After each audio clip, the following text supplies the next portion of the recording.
À la suite donc de plusieurs rêves de français. Après, c'est une explication qui peut aussi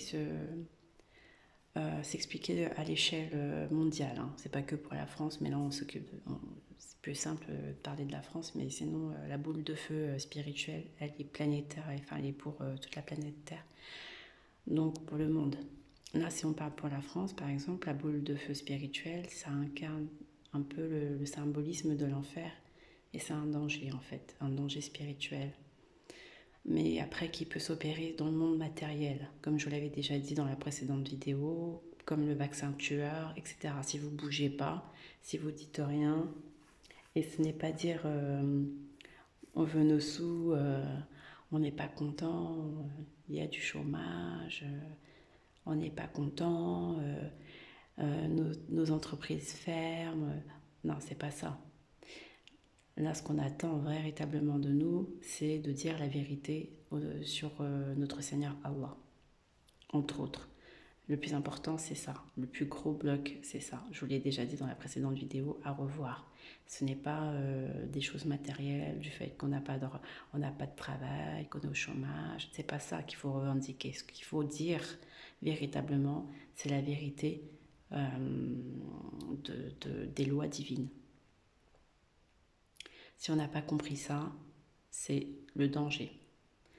Donc, d'après des rêves, des intuitions et aussi de l'ambiance de l'opinion publique, on voit que la population française, à grande majorité, très grande majorité, ne souhaite pas la solution de l'eau. Donc il faut de l'eau face à la boule de feu, il faut de l'eau. Et l'eau, c'est le Coran, l'étude des religions, l'étude du Coran, en fait, accepter la transformation sociétale. Et ça, ils veulent pas. Ils ne souhaitent pas, ils disent que l'islam n'a rien à voir là-dedans, l'islam n'a rien à faire là-dedans et l'islam devrait aller ailleurs. Alors que l'islam, c'est pas, ça n'appartient pas à un peuple, à une communauté précise. L'islam, c'est juste euh, un mode de vie basé sur la vérité des lois divines. Donc ça s'impose intrinsèquement à l'ensemble de l'humanité, de par la véradicité, la véracité pardon, du message. Voilà, tout simplement. Ça s'impose à l'humain et si on n'est pas, si on se soumet pas aux lois divines et à ce qui est véritablement originel et vrai, ben c'est aller à l'encontre de ce qu'on est, de la création, de tout. Donc voilà, ici après, c'est un grand danger. Et c'est pareil pour tout dans le monde entier, c'est pareil, hein. Là, j'ai parlé juste de ce cas-là. Donc depuis maintenant quelques temps, on en parle, on en discute, et c'est toujours ça. Et les Français, en fait, quand ils disent on va pas se laisser faire, c'est pas normal. Et quand ils font ça, en fait, en disant c'est pas normal, nous on veut que nos entreprises elles s'ouvrent, nous on veut pas du confinement hein, pour 18 heures, etc., etc. En fait, ils s'attardent sur le fait que c'est pas normal, sur des choses qui sont futiles. Euh, Vis-à-vis d'Allah, c'est futile. C'est pas ça du tout qu'on devrait en fait avoir dans notre cœur. Dans notre cœur, c'est plutôt dire c'est pas normal de rester encore sur des textes sacrés où on a mis des infiltrations négatives et fausses sur notre Seigneur. C'est pas normal que dans notre jargon au quotidien, on dit des choses qui ne sont pas du tout euh, vraies, comme par exemple, je sais pas moi, comme je vous l'ai dit, soit béni des dieux, on a laissé faire, on a laissé toute cette toute cette représentation. C'est pas normal que la République française impose des lois de plus en plus contraires au Coran, aux lois divines. Voilà, tout ça, c'est très compliqué. Très, très, très compliqué. Tout ça, c'est à dénoncer.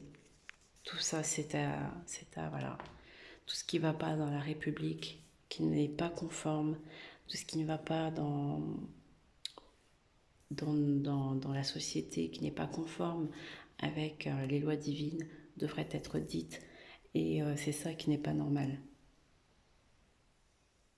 Avant tout, c'est ça qui n'est pas normal.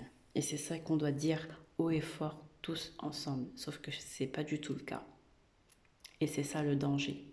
Donc ceux qui se réveillent véritablement, qui s'inscrivent dans une lutte face aux méchants, face au shaitan, face à ces mensonges, ils doivent véritablement s'inscrire dans une dénonciation, dans un partage du savoir coranique et dans une démarche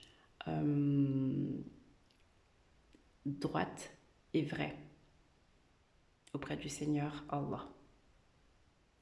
Alors il y en a qui me disent ouais, tu prends beaucoup de temps à expliquer nani nana, et ce serait bien, voilà, laisse tomber, les gens ne comprennent pas, ils sont obnubilés, ils sont égoïstes, ils pensent qu'à eux, ils sont orgueilleux, te fatigue pas, laisse tomber. Non, je ne suis pas d'accord, parce que d'une part, c'est quelque chose qui me tient à cœur, de dire véritablement ce qui ne va pas, pour moi.